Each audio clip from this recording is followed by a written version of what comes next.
Good morning. Welcome to the Justice Department's convening on unlawful machine gun conversion devices, or MCDs. I'm Justin O'Connell, Special Counselor to the Director of the Bureau of Alcohol, Tobacco, Firearms, and Explosives. Today, here at ATF, we've gathered some of the foremost pioneers in law enforcement, academia, and the additive manufacturing industry to address the growing problem posed by MCDs. As many of you know, MCDs are small devices that can convert lawful semi-automatic firearms into illegal machine guns, which are capable of firing multiple rounds with a single pull of the trigger. Our goal here today is to engage in a meaningful discussion with these key stakeholders to explore strategies to address this public safety concern. But before we begin, I'd like to take a moment to thank and introduce the person chiefly responsible for bringing us here today, my colleague from ATF, Chelsea Rice.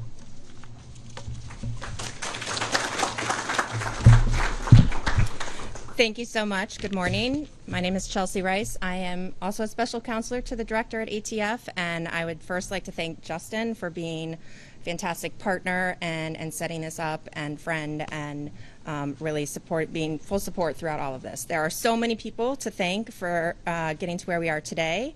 I won't list them all, but I will make sure I personally thank all of you.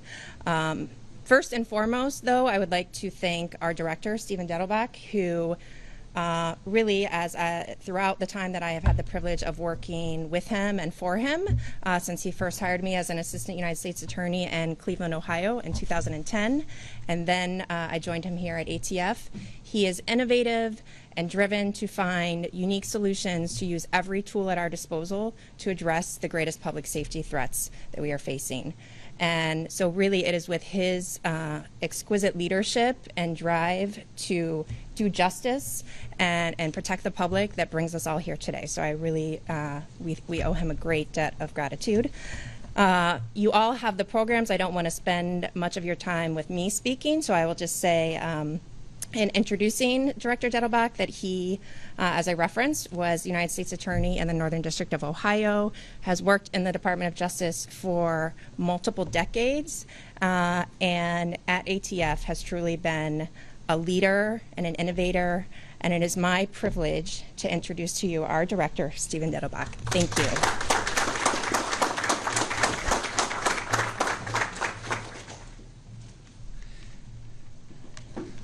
I don't know if I like that multiple decades part I was telling the DAG.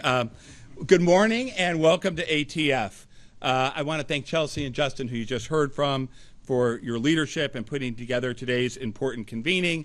On behalf of myself and Deputy Director Richardson, we want to welcome you all here. Thanks to everybody at ATF who helped make this happen. Our fantastic folks in PGA, as well as field operations, led by our Assistant Director, Matt Verisco, and EPS, another directorate led by Bill Ryan, James Van, and of course our Assistant Director, Megan Bennett. Thank you all for making this work. Our Chief Counsel's Office, I see here too. Pam, thank you for everything. I want to start by taking a second, though, and acknowledging the horrible tragedy in Georgia on Wednesday. Everybody here at ATF, and I'm sure in the room, is thinking of and praying for the victims and survivors of the tragic school shooting that occurred on Wednesday.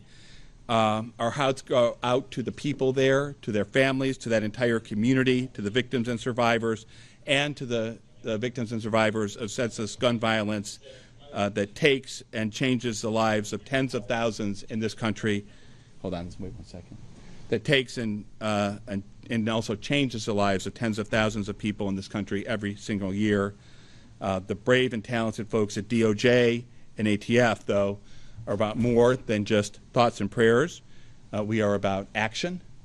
And just this week, in partnership with the International Association of Chiefs of Police, we launched a new ad campaign with the help of Shaquille O'Neal to address safe storage of firearms.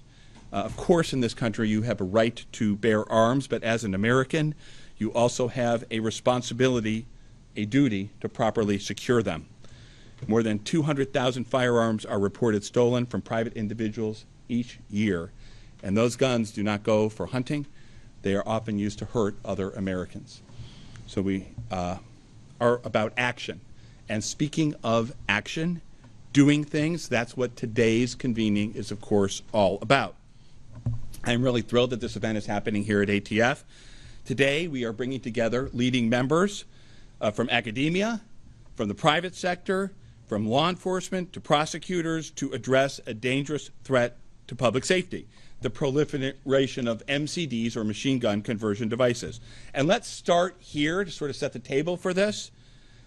Using, selling, making, or even possessing a machine gun conversion device is illegal. Full stop. Been that way for decades. At ATF and across all of the Department of Justice, we are and will continue to take every legal action against those who break the law. You're going to hear later from agents and police officers in Florida who handled a case just like this. But I want to say to you this, these folks in law enforcement, they cannot fix this threat to public safety on their own.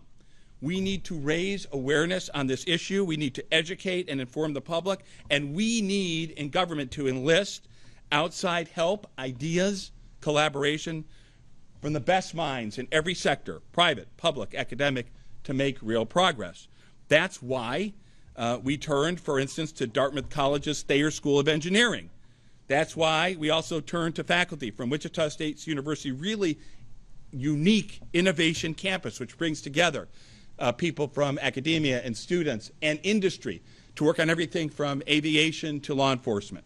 It's why we reached out to one of our premier national lab facilities, Oak Ridge National Laboratory. We are thrilled to have leaders from these institutions with us here today to share information and to hear from them about their ideas. And by the way, who knows 3D printing better than the folks who eat, sleep, and breathe that stuff? So we also invited leaders and trailblazers in the additive manufacturing industry itself here.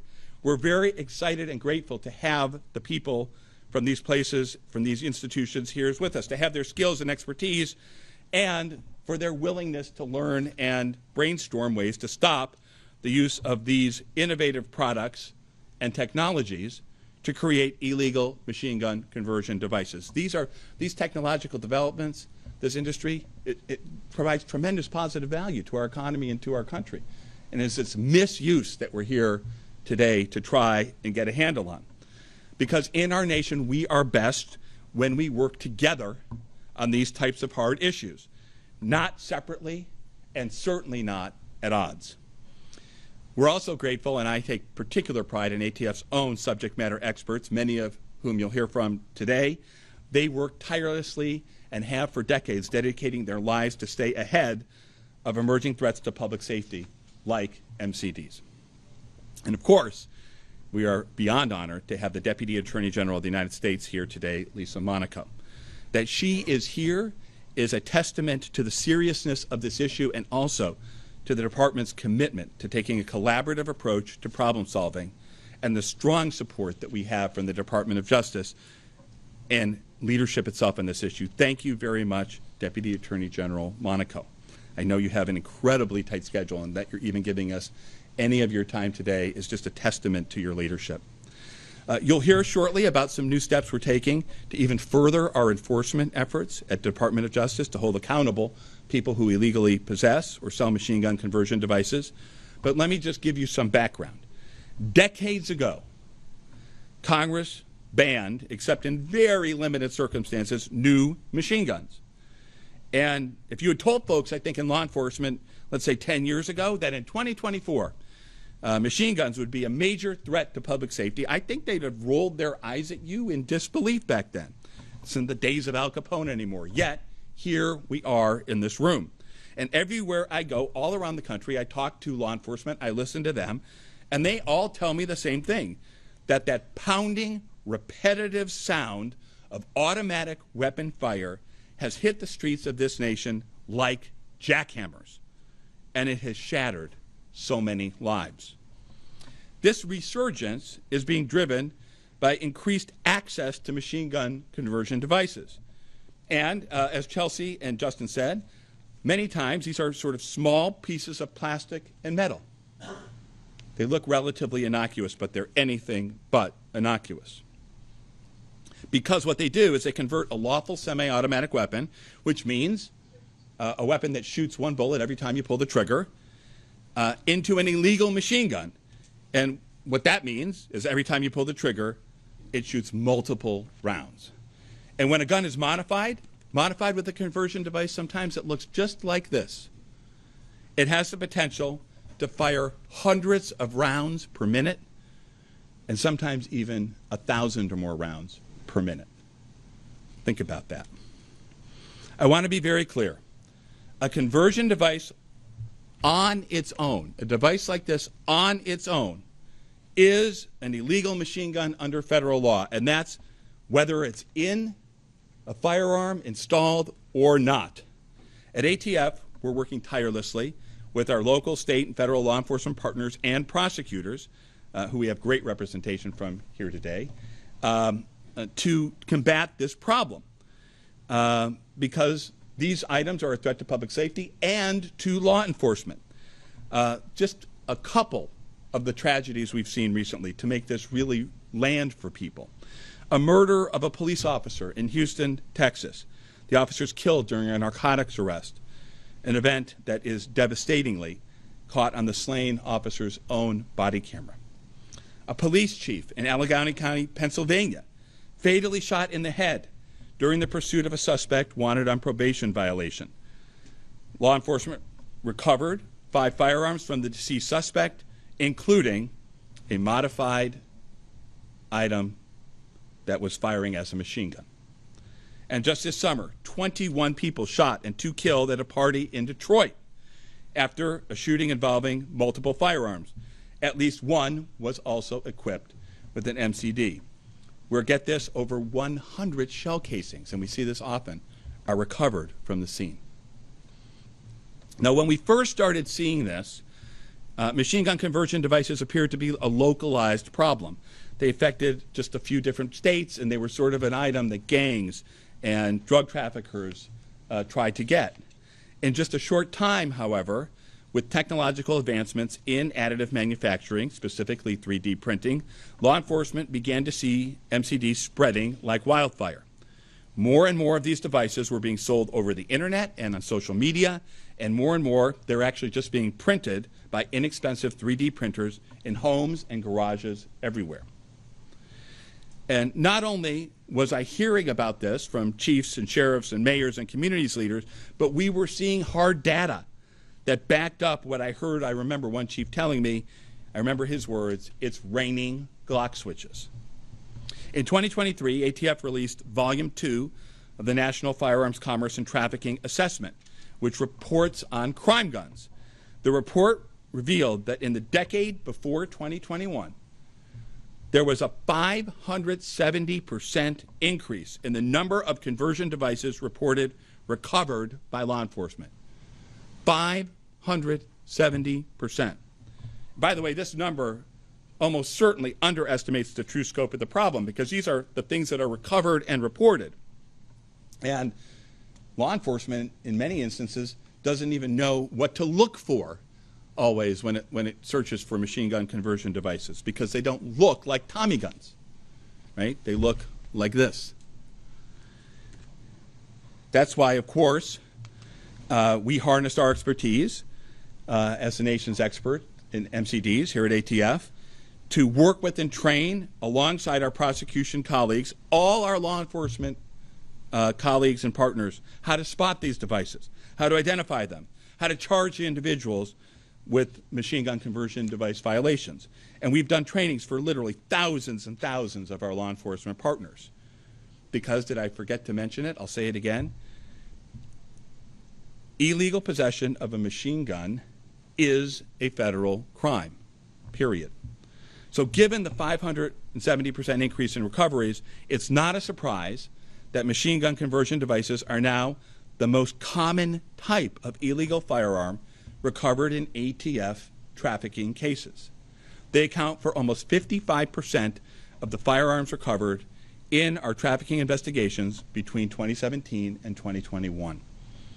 For example, again, just last week, a Massachusetts man was arrested and charged with selling both fentanyl and machine gun conversion devices that he advertised on the Telegram app. When we executed the warrant, he literally had a small factory set up for them in his home. And a few weeks prior to that, federal prosecutors in New York City charged a person with possessing 39 machine gun conversion devices. In the days surrounding this charge, it's been going on all over. Individuals in Jacksonville, Orlando, Niagara Falls, Buffalo, Minneapolis, Michigan were all charged, convicted, or sentenced for crimes relating to machine gun conversion devices. As these cases make clear, this trend is no longer new. But we here at ATF and at the Department of Justice refuse to accept it.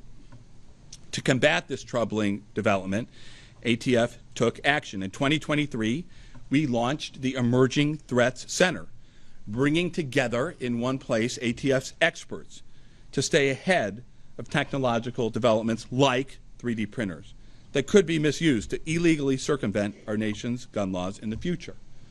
Our wonderful examiners in our Firearms Technology Division are also intensely working on this problem.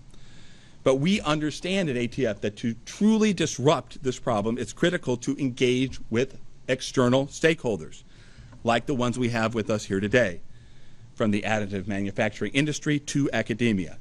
Because as I said, law enforcement cannot stop this threat alone. So earlier this year, in the middle of winter, on a cold night, I traveled up to Dartmouth, Thayer School of Engineering, and asked for their help. That's why ATF personnel attend key industry events, like the Additive Manufacturing Users Group Conference, to begin conversation. It's why we talk to people from Wichita State, whether it's in Wichita State or here. We cannot let this great technology's misuse spoil things for all of those who have worked so hard to develop it. And as we brainstorm ways to tackle this ever-increasing threat, we, of course, received guidance, support, and constant pressure, in a good way, from our leader, the Deputy Attorney General of the United States. That's no surprise to us here in ATF. Deputy Attorney General Monaco is quite literally every single day here, but also out of the public spotlight, a champion for public safety and for law enforcement. And she's a creative and aggressive leader, dedicated to finding new ways to try and protect Americans. She is one of ATF's greatest advocates, and when we connected with her about this serious issue, she wasted no time in developing a plan, a creative plan, using both new and old tools to help save lives. That's just how she rolls. Distinguished colleagues and guests, please join me in welcoming the 39th Deputy Attorney General of the United States of America, the Honorable Lisa O. Monaco.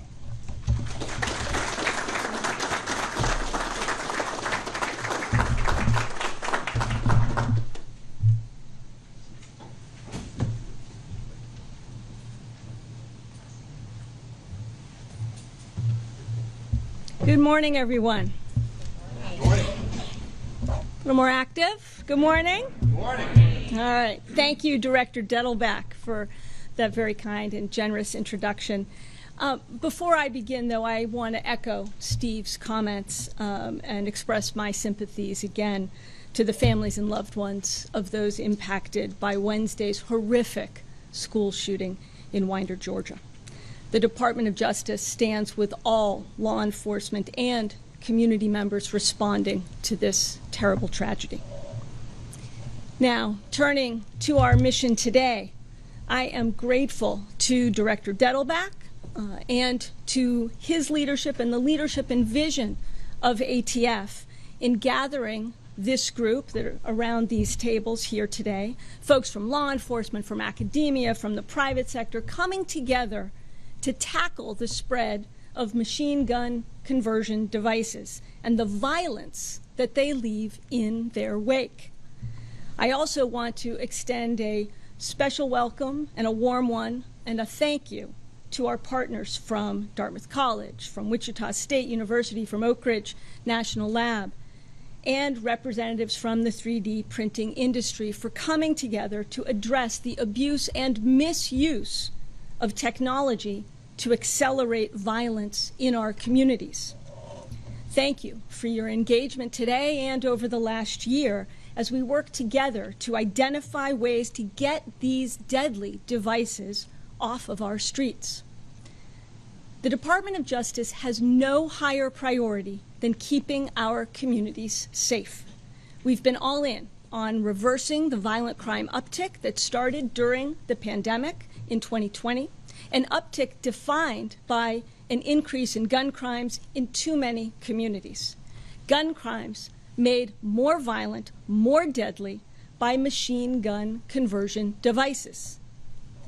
Since 2021, the Justice Department has been executing a comprehensive strategy to reduce violent crime, one that's rooted in local communities and built on 4 pillars. Going after the most significant drivers of violent crime like gun crime, dangerous weaponry, and violent repeat offenders. Fostering trust and earning legitimacy in the communities that we serve. Investing in community-based prevention and intervention programs, and measuring our results and the impact of our efforts through actual decreases in violent crime. Now, our strategy is having an impact in the forms of crimes prevented and lives saved. According to available data from 2023, murder, rape, robbery, aggravated assault show considerable declines from the previous year. And in nearly 90 major cities across the country, violent crime has continued to drop during the first 6 months of this year compared to the same time period last year, including a 17% decrease in homicides. Now, these are promising trends, to be sure, but we cannot afford to let up. Far from it.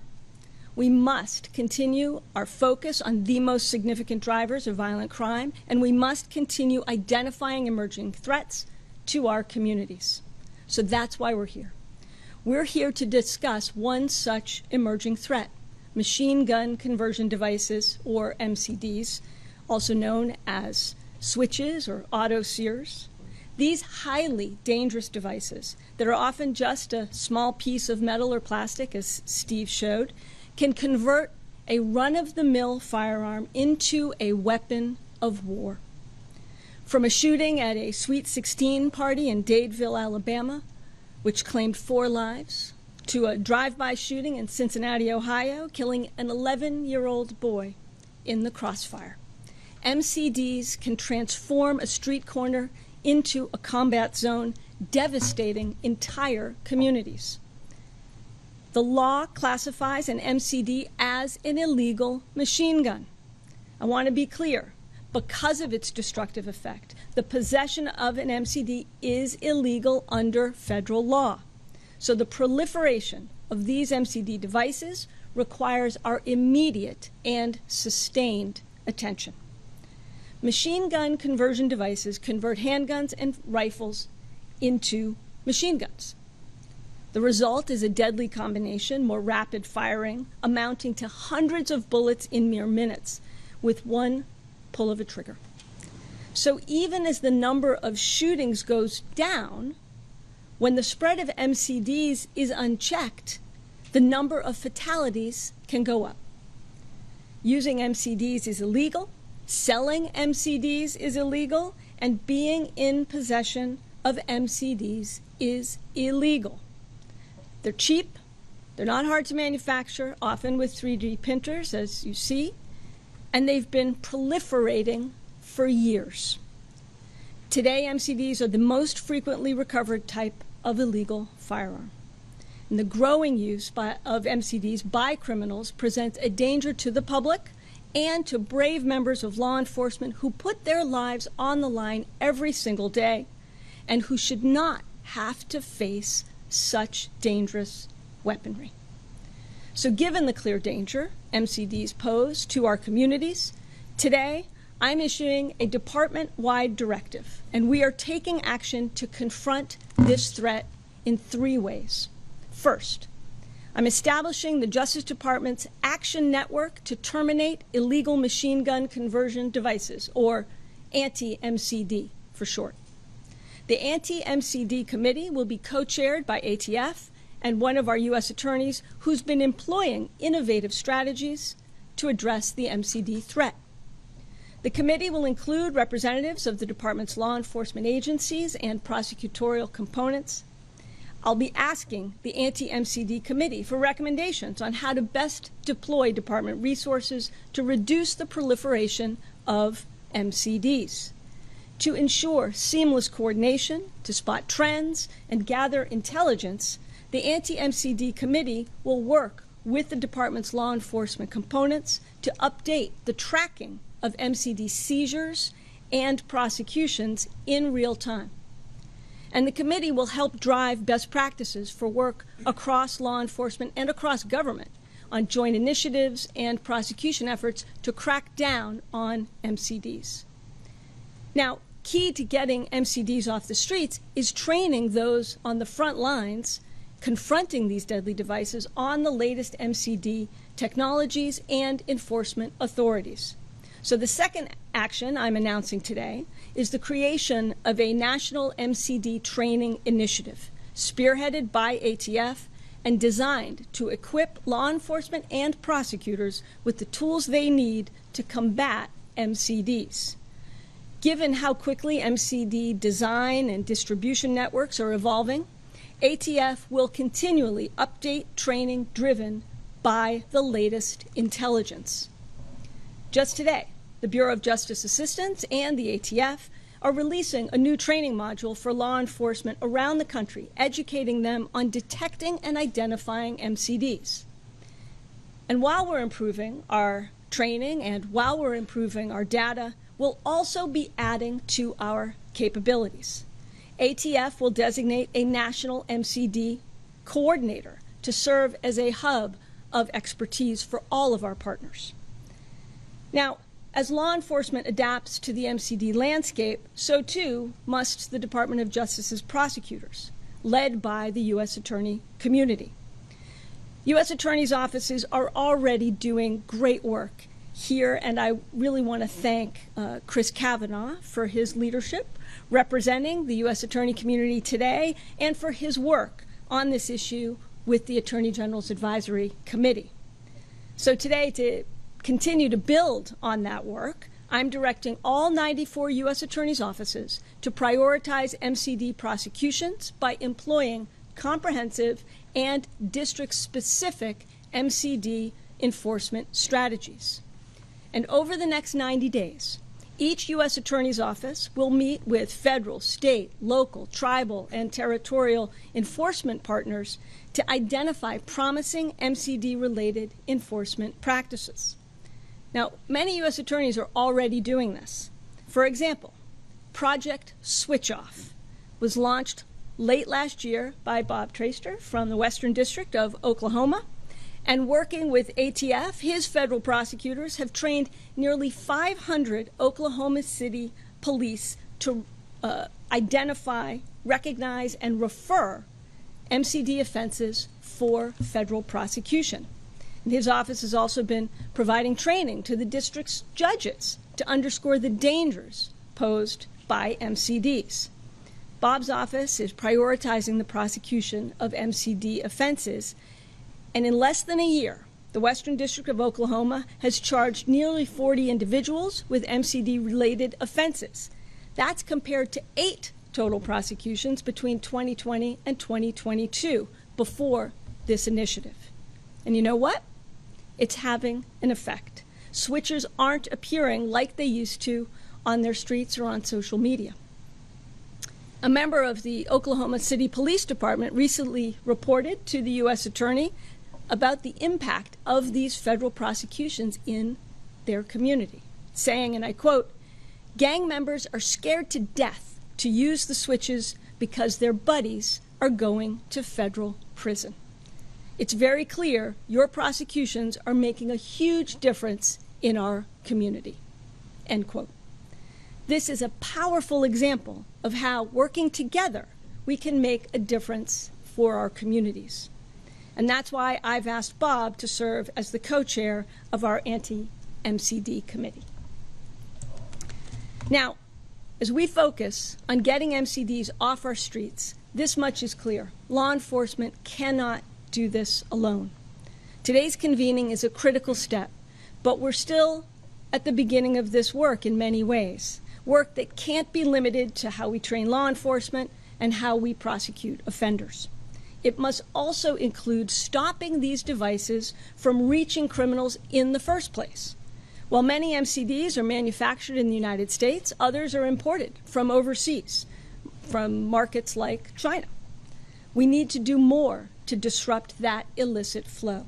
We need to engage software developers, technology experts, and leaders in the 3D printing industry to identify solutions in this fight. And we have to do all of this while raising public awareness about the deadly threat posed by MCDs. Combating this threat will take all of us, industry, academia, government, working together. Because you know your industries and this technology better than anyone. You're the ones leading the research that will inform the next innovations. You are the ones on the cutting edge in your sector. You will all bring different expertise and experiences to this challenge, but we all share the same goal: ensuring that those innovations and this technology isn't being used to harm our communities. We will keep at this work, trying to stop the proliferation of MCDs. Our ask is that when you return to your companies, your agencies, your institutions, that you do the same. Today, with your help, your ideas, your commitment, we are moving this forward. So thank you, once again, all of you, for leading the way. I look forward to seeing where we all go from here in our collective efforts to keep our communities safe. Thank you very much.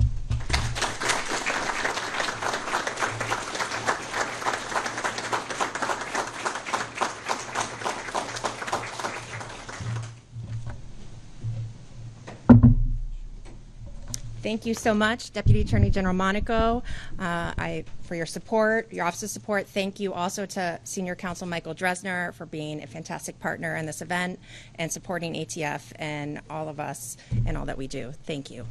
And on the thank yous, I would like to particularly thank our United States Attorneys, United States Attorney Traister, and it is my privilege to introduce to you United States Attorney Christopher Kavanaugh. Coming from a United States Attorney's Office for over 14 years, I could go on and on about what a fantastic place it is to work, but truly they are our most important partners as agents and in what we do, and we couldn't have a better partner representing us on the Attorney General's Advisory Committee than United States Attorney Kavanaugh. He has been a fantastic supporter of us, and as soon as we asked him if he would participate in this, he was enthusiastic and all in. So we are so grateful to have United States Attorney Kavanaugh here with us today, the United States Attorney for the Western District of Virginia. And U.S. Attorney Kavanaugh, thank you so much.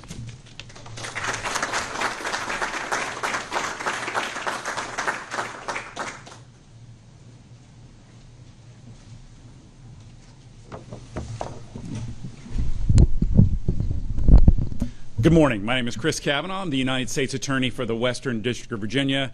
And as Chelsea had mentioned, I am the representative on the Attorney General's Advisory Committee, serving as a liaison for and focusing on issues for the Bureau of Alcohol, Tobacco, Firearms, and Explosives. And I am particularly fortunate in that role because Director Dettelbach, a former United States Attorney himself, is not only a tremendous ambassador for his agency, but also an amazing partner with all of the United States Attorneys throughout the entire country as we work on our enforcement strategies with respect to violent crime.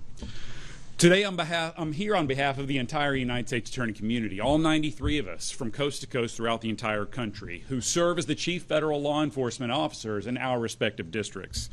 And next week, here in Washington, D.C., we will all come together where we will share information with one another, and we will strategize about our own enforcement priorities and what is going on in our respective districts so we can learn from one another and help to improve and have effects on our own hometowns.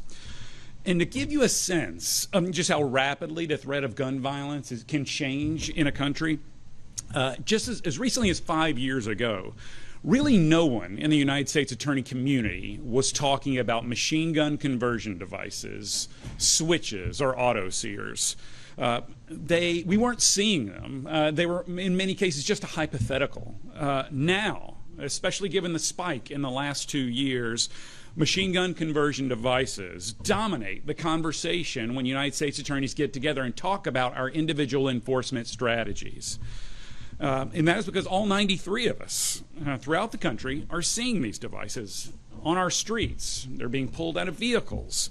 We have citizens, mothers, fathers, children that are hearing the report of these firearms in our living rooms and in our bedrooms throughout our entire communities.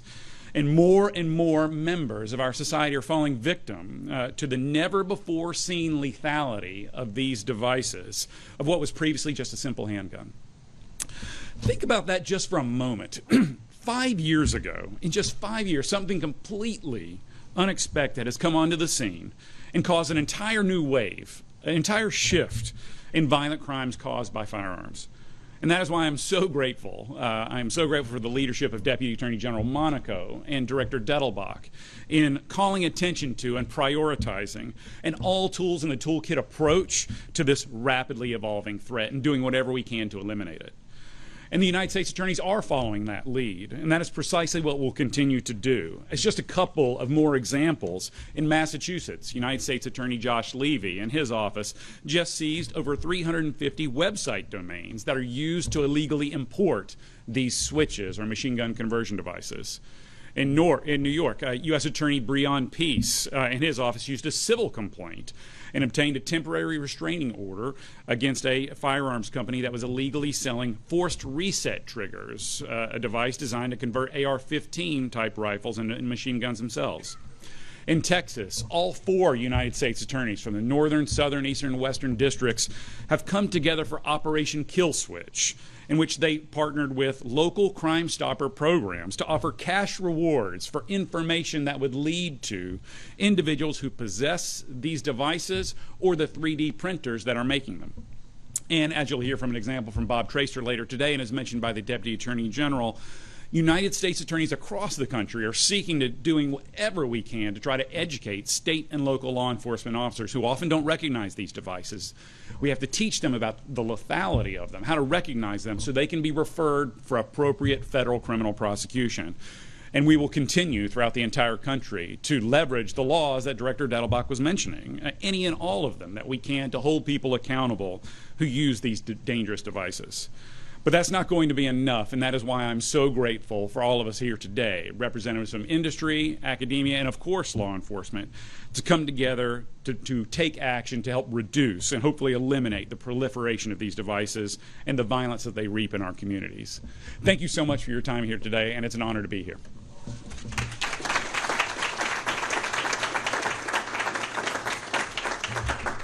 Thank you, U.S. Attorney Kavanaugh, Director Dettelbach, and Deputy Attorney General Monaco. This concludes the public portion of our proceedings here today. So we're going to ask the people that are going to stay for the conversations later to stay seated, and the media to leave the room. Thank you. Be a short break, hopefully.